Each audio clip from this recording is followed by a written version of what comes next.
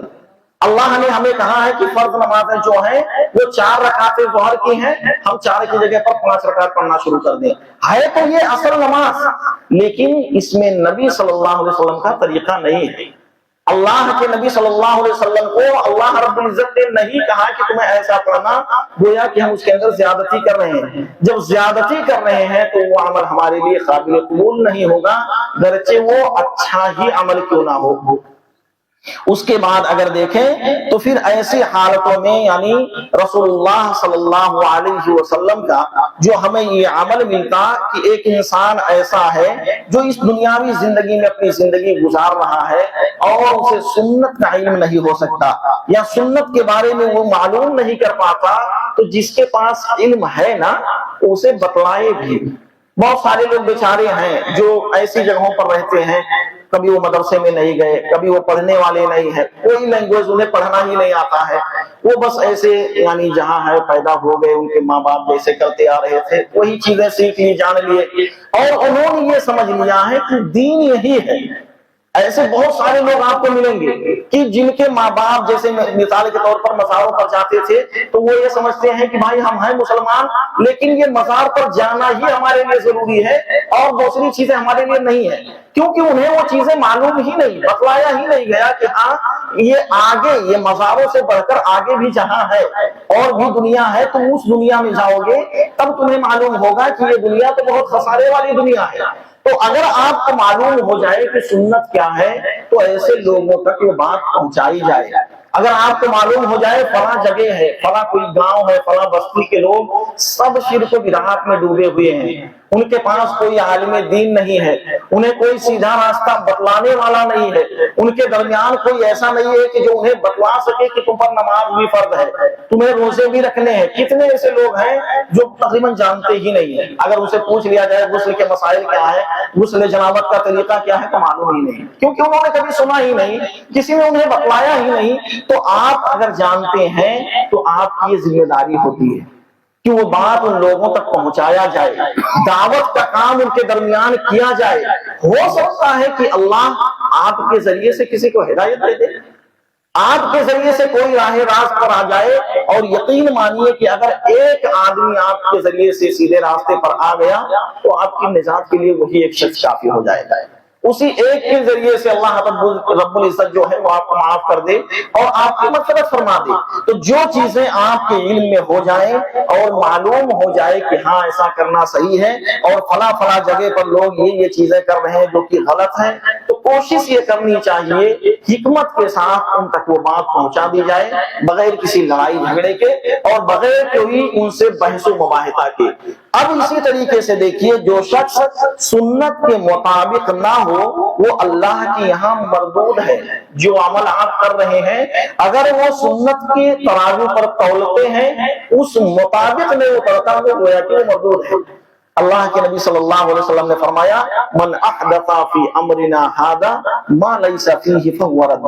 یعنی جس نے دین کے اندر کوئی ایسی بات ایجاد کر دی جس کو ہم نے نہیں کہا, ہم نے حکم نہیں دیا ہے, ہم نے نہیں کہا کہ تمہیں ایسے ہی کرنا ہے, لیکن لوگوں نے اپنے طور پر کرنا شروع کر دیا, فہو رد, وہ رد ہو جائے گی, وہ کسی بھی عمل کے لائق نہیں رہے گی اور اس پر عمل جو ہے وہ نہیں کیا جائے گا. اسی طریقے سے رسول اکرم صلی اللہ علیہ وسلم کی نافرمانی ہلاکت اور تباہی کا باعث ہوگی. ایسی حالت میں کہ آپ دیکھیے عن ابی موسیٰ الاشعری رضی اللہ تعالی عنہ عن النبی صلی اللہ علیہ وسلم فقال انا مثلی ومثل ما بعثني الله به كمثل رجل اتى قومه فقال يا قوم اني رأيت الجيش الى آخرہ۔ حضرت ابو موسیٰ اشعری رضی اللہ تعالیٰ عنہ روایت کرتے ہیں کہ اللہ کے نبی صلی اللہ علیہ وسلم نے کہا کہ میری اور اس شخص کی مثال، یعنی جو سیدھے راستے پر ہے، اس کی مثال ایسے ہی ہے کہ کوئی شخص کسی کے پاس آ کر کہے کہ دیکھو میں نے اپنی آنکھوں سے دیکھا ہے کہ ایک لشکر ہے جو تمہارے اوپر دھاوا بولنے والا ہے، ابھی حملہ کرنے والا ہے، تو لہٰذا تم اپنے آپ کو بچا دو۔ اب اس میں کچھ لوگ ایسے ہوئے قوم میں جن لوگوں نے اس کی بات کو مان لیا اور سچ سمجھ لیا کہ ہاں یہ جو بول رہا ہے صحیح ہے، اور اس کی بتانے کی وجہ سے اپنا ساز و سامان لے کر راتوں رات بھاگ نکلے، اس جگہ کو چھوڑ دیا۔ لیکن کچھ لوگ وہیں پر رہے، جان دو بھائی یہ تو جو بول رہا ہے جھوٹا ہے، مکار ہے، اس کی بات کو کیا سننا۔ سب لوگ یعنی نیند میں سوئے مست ہو کر، بعد میں پتا کیا چلا، وہ لشکر والے فوج آئی اور یہ سارے لوگوں کو ہلاک و برباد کر دیا، مار ڈالا۔ تو گویا کہ اللہ کے نبی صلی اللہ علیہ وسلم نے کہا کہ میری مثال ایسے ہے، میں جو بتلا رہا ہوں اگر تم لوگوں نے میری بات پر عمل کر لیا تو تم کامیاب ہو گئے، اور اگر میری باتوں کو چھوڑ دیا پھر تمہارے لیے خسارہ ہے، پھر وہی مثال ہوگا کہ سارے لوگ مار دیے جاؤ گے اور تم فائدے مند نہیں ہوگے یا کامیاب نہیں ہو پاؤ گے۔ گویا کہ کامیابی چاہتے ہو تو میری اطاعت ضروری ہے اور میری باتوں کو ماننا یہ ضروری ہوگا۔ اب اسی طریقے سے دیکھیے رسول اللہ صلی اللہ علیہ وسلم کے مقابلے میں کسی نبی یا ولی یا محدث یا فقیہ یا امام، ان سارے لوگوں کے تصورات جو ہیں یہ سراسر گمراہی ہیں۔ جیسے مثال کے طور پر نبی صلی اللہ علیہ وسلم کی بات ہمارے سامنے آ گئی، ہم کیا کہیں، ہمارے فلاں امام نے ایسا کہا، فلاں ہمارے پیر نے، فلاں ہمارے فقیہ جو بہت فقہ کے ماہر ہیں انہوں نے اس کا مطلب یہ بتلایا، وہ ایسا عمل کرتے تھے۔ تو نبی صلی اللہ علیہ وسلم کے سامنے کسی کی بات نہیں مانی جائے گی، یہاں تک کہ نبی صلی اللہ علیہ وسلم کی زندگی میں اگر کوئی نبی بھی آتے نا تو وہ بھی آپ کی تصدیق کرتے، جیسے کہ اللہ کے نبی صلی اللہ علیہ وسلم نے اس کی مثال جو ہے وہ بتلا دی کہ ہم یہودیوں سے کچھ باتیں، یعنی حضرت عمر رضی اللہ تعالیٰ عنہ کہتے ہیں کہ ہم یہودیوں سے کچھ باتیں سیکھتے تھے۔ اب ہوا کیا کہ وہ اللہ کے نبی صلی اللہ علیہ وسلم کو جب یہ معلوم ہوا کہ یہ حضرت عمر جو ہیں یہودیوں سے کچھ باتیں سیکھتے ہیں اور آ کر کہتے ہیں کہ وہ جو باتیں کہتے ہیں بہت اچھی ہیں، اللہ کے نبی صلی اللہ علیہ وسلم نے کہا کہ دیکھو تم گویا کہ دین کے اندر شک ڈال رہے ہو عمر، یہ جو تم یہودیوں کی بات سن کر سیکھ کر آ رہے ہو نا، گویا کہ تم یہ کہہ رہے ہو کہ ہمارے دین کے اندر کچھ کمی بیشی ہے، یا ہم نبی صلی اللہ علیہ وسلم پر شک کر رہے ہیں، کیونکہ اگر ایسا ہوتا تو ہم ان کی باتوں کو وہیں چھوڑ دیتے، نبی صلی اللہ علیہ وسلم کی باتوں کو ہم قبول کر لیتے۔ اسی طریقے سے دوسرا واقعہ حضرت عمر رضی اللہ تعالیٰ عنہ ہی کا ہے کہ وہ کچھ باتیں یعنی اللہ کے نبی صلی اللہ علیہ وسلم کے سامنے کچھ کتابیں پڑھ رہے تھے، یہودیوں کی کچھ کہانیاں قصے پڑھ رہے تھے، اور جیسے حضرت عمر فاروق پڑھتے جا رہے تھے نبی صلی اللہ علیہ وسلم کا چہرہ جو ہے وہ سن کر گویا کہ آپ صلی اللہ علیہ وسلم بول نہیں رہے، سن کر پورا چہرہ غصے سے لال ہوتا ہوا جا رہا ہے۔ حضرت ابوبکر صدیق آئے اور دیکھا، فوراً حضرت ابوبکر صدیق گئے، یہ حضرت عمر جو بات پڑھ رہے ہیں گویا کہ اللہ کے نبی صلی اللہ علیہ وسلم کو پسند نہیں ہے۔ فوراً حضرت ابوبکر صدیق رضی اللہ تعالیٰ عنہ نے کہا کہ عمر تم کیا پڑھ رہے ہو؟ تمہیں معلوم ہے کہ اللہ کے نبی صلی اللہ علیہ وسلم کتنے غصے میں ہے اور اللہ کے نبی صلی اللہ علیہ وسلم اس بات کو ناپسند کر رہے ہیں کہ تم آپ کے سامنے وہ یہودیوں کی کتابیں اور ان کے قصے کہانیاں پڑھ رہے ہو۔ ایسی حالت میں حضرت عمر فاروق رضی اللہ تعالیٰ عنہ نے کہا کہ اللہ کے نبی مجھ سے بہت بڑی غلطی ہوئی، اور یہ غلطی میں نے ایسی کر دی ہے، مجھے احساس نہ ہو سکا، میں نہیں سمجھ سکا کہ میرے پڑھنے کی وجہ سے آپ اتنا غصہ ہو جائیں گے۔ تو آپ دیکھیے نبی صلی اللہ علیہ وسلم کے سامنے اگر کوئی پڑھتا ہے اس پر غصہ ہو رہے ہیں، اور کوئی پوری نبی صلی اللہ علیہ وسلم کی باتوں کو چھوڑ ہی دے، کسی اور کے دین کو، کسی اور کے مذہبی کتاب کو اپنا لے، تو اس کا عالم کیا ہوگا، اس کا عالم کیا ہو سکتا ہے۔ اسی طریقے سے آپ دیکھیے یہ ایسی حالتوں میں اگر صحابہ کرام جو ہیں وہ سنت رسول کو ترک کرنا اگر وہ چھوڑ دیتے تو گویا کہ وہ بھی سراسر گمراہی میں ہوتے۔ صحابہ جو نبی صلی اللہ علیہ وسلم کے ساتھ ساتھ رہ کر زندگی گزارے ہیں، اگر ان کے اندر بھی اس طرح کی کوئی کمی ہوتی تو گویا ان کے لیے بھی گمراہی تھی۔ اور آج اگر ہم ایسا کر رہے ہیں تو ہمارے لیے بھی گمراہی، اور یہ سراسر گمراہی کا راستہ ہے۔ حضرت عروہ بنت زبیر رضی اللہ تعالیٰ عنہ کہتے ہیں کہ قال ابو بکر لست تارکا شیئا کان رسول اللہ صلی اللہ علیہ وسلم یعمل به الا عملت به فإنا اخشى ان تركت شیئا من امره ان اربع متفق علیہ۔ حضرت عروہ بن زبیر رضی اللہ تعالیٰ عنہ کہتے ہیں کہ ابو بکر صدیق رضی اللہ تعالیٰ عنہ نے فرمایا میں کوئی ایسی چیز نہیں چھوڑتا جس پر رسول اللہ صلی اللہ علیہ وسلم کا عمل موجود ہو، یعنی جو چیز اللہ کے نبی نے کر دیا ہے وہ میں کرتا ہوں، یہ نہیں سوچتا کہ اللہ کے نبی نے کیوں کیا، ایسا کیوں ہونا چاہیے، آج تو ہماری عقل ایسا نہیں کہتی ہے، اگر اس کی جگہ پر ہم ایسا کر لیتے تو ہمارے لیے کتنا فائدہ ہوتا۔ بغیر کسی چوں چرا کے بس نبی صلی اللہ علیہ وسلم کرتے تھے اس لیے ہم بھی کرتے ہیں۔ اور اس کے بعد کہتے ہیں کہ مجھے یہ ڈر ہے کہ اگر میں رسول اللہ صلی اللہ علیہ وسلم کے قول و فعل کو چھوڑ کر کسی اور چیز کو اپنا لوں تو کہیں میں گمراہی والے راستے پر نہ چل پاؤں، یعنی گویا کہ میں گمراہ نہ ہو جاؤں۔ اس حال میں بھی حضرت عمر فاروق اور حضرت ابو بکر صدیق رضی اللہ تعالیٰ عنہ جو صحابہ کرام ہوتے تھے وہ آپ کی باتوں پر عمل کرتے تھے، ایسا نہیں کہ سن لیا جانے دو آگے بڑھتے ہیں۔ اب اس کے بعد ایسی کوئی بات یا ایسا کوئی عمل جو ہمارے سامنے آئے کہ جو نبی اکرم صلی اللہ علیہ وسلم سے ثابت نہیں، جس کو لوگ سنت سمجھ کر عمل کر رہے ہیں، تو ایسی حالت میں اللہ کے نبی صلی اللہ علیہ وسلم نے کہا من کذب علی متعمدا فلیتبوأ مقعدہ من النار۔ یہ بخاری اور مسلم شریف کی حدیث ہے کہ اگر جس نے جان بوجھ کر کوئی جھوٹی بات جو ہے نبی صلی اللہ علیہ وسلم کی طرف منسوب کر دیا تو گویا کہ وہ اپنا ٹھکانہ جہنم بنا لے۔ یہ جو بات ہے نا آج قابل غور ہے، کیوں؟ جیسے ہم کیا کرتے ہیں، کسی چیز کو بغیر تحقیق کے بغیر تصدیق کے اس کو دوسروں تک پہنچا دیتے ہیں، اور وہ چیزیں حقیقی معنوں میں دیکھا جائے تو لوگ اپنی طرف سے گڑھ لیتے ہیں۔ جیسے کسی نے کوئی آپ کے پاس میسج ڈالا یہ فلاں حدیث ہے اور اس حدیث میں ایسا ایسا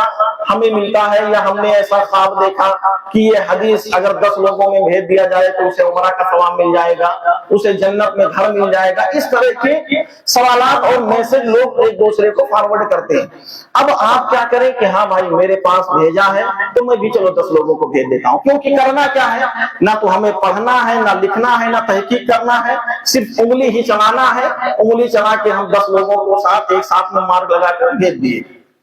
اور یہ سمجھ لیں کہ بھائی ہم نے اپنے آپ کے لیے جنت میں محل بنا لیا، یا ہمارے لیے حج اور عمرے کا جو ہے وہ ثواب مل گیا۔ اگر ایسی حالت میں کوئی ایسی بات کہی جائے جس کی آپ کو تحقیق نہ ہو، جس کے بارے میں آپ صحیح سے معلوم آپ کو نہ ہو، تو اس میں خاموش رہ جانا بہتر ہے۔ جیسے بعض دفعہ یہ ہوتا ہے باتیں چلتی ہیں کچھ اور، اس میں آپ حدیث آپ کو معلوم ہی نہیں، ایسے دنیاوی بات ہے، دنیاوی باتوں کو جوڑ کے آخر میں ایسی حدیث ہے نا، ایسا تو اللہ کے نبی نے کیا نا، گویا کہ وہ حدیث لوگوں کو معلوم ہے کہ وہ حدیث نہیں ہے، لیکن بس باتوں میں مضبوطی لانے کے لیے کہہ دیتے ہیں کہ ایسی تو حدیث ہے نا۔ تو اگر ایسا کوئی کر رہا ہے تو اپنا ٹھکانہ جہنم بنا لے۔ گویا کہ ہمارے لیے ضروری ہے جب تک کہ ہم تحقیق نہ کر لیں، ہمیں اس کے بارے میں معلوم نہ ہو جائے۔ اب آپ کہیں گے کہ ہم پڑھے لکھے نہیں ہیں، تحقیق کیسے کریں؟ مثال کے طور پر جو آپ کے پاس میسج ڈال رہا ہے اس سے بولیے کہ بھائی اس کی حدیث نمبر مجھے بتا دیجیے، ہم اتنا تو جانتے ہی ہیں نا، تو حدیث نمبر بتا دیجیے، ہم اس میں دیکھ لیتے ہیں کہ ہاں یہ کیا واقعی میں ایسی کوئی حدیث ہے، اور اگر وہ ہے نہیں بھائی حدیث نہیں ہے، یہ ہے حدیث لیکن نمبر نہیں معلوم، یا کم سے کم اس کا عربی ٹکڑا معلوم کر لیجیے۔ آپ جو اردو میں بتا رہے ہیں کہ یہ حدیث ایسے ایسے ہے، تو اس کا تھوڑا سا مجھے عربی میں ٹکڑا بتا دیجئے تاکہ میں پوری حدیث جو ہے سرچ کر لوں، معلوم کر لوں۔ تو یہ اپنی طرف سے ایک تحقیق ہے،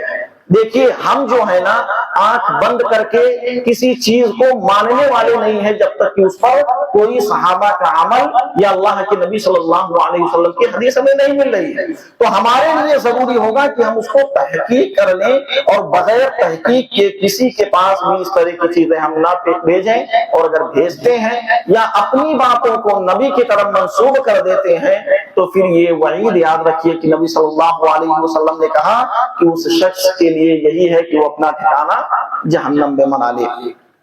پھر اس کے بعد اللہ کے نبی صلی اللہ علیہ وسلم کی ایک اور روایت کہ جس کے اندر سنت رسول کو چھوڑ کر کوئی دوسرا طریقہ، دوسرا راستہ تلاش کیا جائے تو اللہ تعالیٰ کے یہاں یہ سب سے زیادہ مقصود ہے، سب سے زیادہ اللہ تبارک و تعالیٰ ناپسند کرتا ہے کہ آپ کے سامنے صحیح راستہ آ گیا، آپ کے سامنے صحیح حدیثیں موجود ہیں، اس کے باوجود آپ یہ کہیں بھائی حدیث تو مل گئی نا لیکن ابھی ہم اور تحقیق کریں گے اور ابھی گہرائی میں جائیں گے۔ ٹھیک ہے، میں کہتا ہوں کہ آپ گہرائی میں جاؤ، لیکن جو صحیح حدیث آپ کو ملی نا اس کو آپ کہیے کہ ہاں ٹھیک ہے یہ حدیث ہے، اس کو میں مانتا ہوں، اس کی تصدیق کرتا ہوں، اللہ کے نبی صلی اللہ علیہ وسلم نے اس میں یہ عمل کیا، میں مانتا ہوں، اس کو ہمیں کرنا ہے، لیکن اس کے ساتھ ساتھ میں اور معلوم کرنا چاہتا ہوں، یہ ٹھیک ہے۔ لیکن آپ کہیے نہیں یہ حدیث جو ہے اس کو میں نہیں مانتا، ابھی میں اور زیادہ گہرائی میں جاؤں گا، تو گویا کہ آپ ایک حدیث کا انکار کر رہے ہیں۔ گہرائی میں جانے سے کوئی نہیں رکتا، لیکن آپ اس حدیث کو تو پہلے مانیے نا، جو صحیح حدیث آپ کے پاس آئی اس کو مان لیجئے، پھر کہیے کہ میں اور گہرائی میں جاؤں گا۔ پھر اسی طریقے سے رسول اکرم صلی اللہ علیہ وسلم کا حکم نہ ماننے پر دنیا میں بھی عبرتناک سزائیں ملی ہیں۔ اس کا صرف آپ وہ ذہن میں لے لیجئے کہ جب جنگ احد کے اندر نبی صلی اللہ علیہ وسلم نے چند صحابہ کو لگا دیا کہ اس جگہ سے مت ہٹنا، پورا واقعہ میں نے درس میں بتایا ہے، صرف ایک بات نہیں مانی اور اس میں نقصان اٹھانا پڑا۔ تو اگر ایسے ہی ہم کریں گے تو جہاں پر نبی صلی اللہ علیہ وسلم کی باتوں کو ٹھکرایا جائے گا، مانا نہیں جائے گا، وہاں پر ہمارے لیے خسارہ اور نقصان ہوگا اور ہمیں نقصان اٹھانا پڑے گا۔ اسی طریقے سے دیکھیے سنت کا احترام کیا ہے۔ سنت کی کچھ اہمیت جب ہم جان لیتے ہیں تو اس کا احترام بھی ہوتا ہے۔ جیسے آپ دیکھیے صحابہ کرام جو ہے سنت رسول صلی اللہ علیہ وسلم کی معمولی باتوں کو بھی یعنی انکار نہیں کرتے تھے، چھوٹی چھوٹی چیزیں اگر جان لیتے نا اس کو بھی پکڑ لیتے، کیونکہ آپ یہ چیزیں جو اللہ کے نبی صلی اللہ علیہ وسلم جب ہم تشہد میں بیٹھتے ہیں انگلی کو حرکت دیتے نا، ہم دیکھیں تو بہت معمولی چیز ہے، معمولی ہمیں لگتی نا، لیکن صحابہ نے اس کو بھی پکڑا، صحابہ نے اس کو بھی پکڑا، اس پر عمل کیا۔ تو صحابہ کرام اللہ کے نبی صلی اللہ علیہ وسلم کے کسی بھی کام کو معمولی نہیں سمجھتے تھے کہ یہ چلو کوئی معمولی چیز ہے، اس کو چھوڑ دیتے ہیں، اس پر ہم نہیں عمل کرتے ہیں تو جانے دیجیے۔ اگر ایسا کچھ ہوتا تو آپ دیکھیے جب اللہ کے نبی صلی اللہ علیہ وسلم مسجد سے باہر نکلنے لگتے تھے تو پہلے کون سا پیر نکالتے تھے؟ ہاں پہلے بایاں پیر نکالتے تھے، داخل ہوتے تو پہلے دایاں پیر داخل ہوتے۔ یہ چھوٹی چھوٹی چیزیں بھی صحابہ کرام جو تھے نبی صلی اللہ علیہ وسلم کی زندگی میں غور کیا، اور غور کرنے کے بعد جب معلوم ہو گیا کہ یہ ایسے ہیں تو اس کو اپنی زندگی میں لایا۔ دیکھیے صرف سن لینے سے کافی نہیں ہوگا، ہم ایک حدیث جانیں، ایک حدیث سنیں، ایک حدیث پڑھیں، لیکن اس کو اپنی زندگی میں ڈھالنے کی کوشش کریں۔ ہم معلوم کر لیں کہ ہاں یہ صحیح ہے تو اس کو اپنی زندگی میں لائیں، اس کے اعتبار سے ہم عمل کریں، اور صحابہ کرام کا یہی عمل ہوتا تھا۔ جب قرآن کی کوئی آیت اللہ کے نبی صلی اللہ علیہ وسلم سے سیکھ لیتے، قرآن کی کوئی آیت اور اس کا مطلب معلوم کر لیتے، اس پر عمل کرتے تھے۔ صحابہ سے کوئی حدیث کی ہاں اللہ کے نبی صلی اللہ علیہ وسلم نے یہ بات بتلائی ایسی حدیث ہے، سنتے تو اس پر عمل کرنے کی کوشش کرتے تھے۔ اسی طریقے سے اگر سنت رسول صلی اللہ علیہ وسلم کا علم ہو جانے کے باوجود مسئلہ دریافت کرنے کے لیے اگر کوئی اور راستہ اختیار کیا جائے، جیسے ہمیں معلوم ہو گیا حدیث میں یہ ہے نہیں، اب اس کے بعد ہم اپنے امام کو دیکھتے ہیں ہمارے امام نے کیا کہا، کیا ہم ایسا کر سکتے ہیں؟ آپ دیکھیے حضرت عمر رضی اللہ تعالیٰ عنہ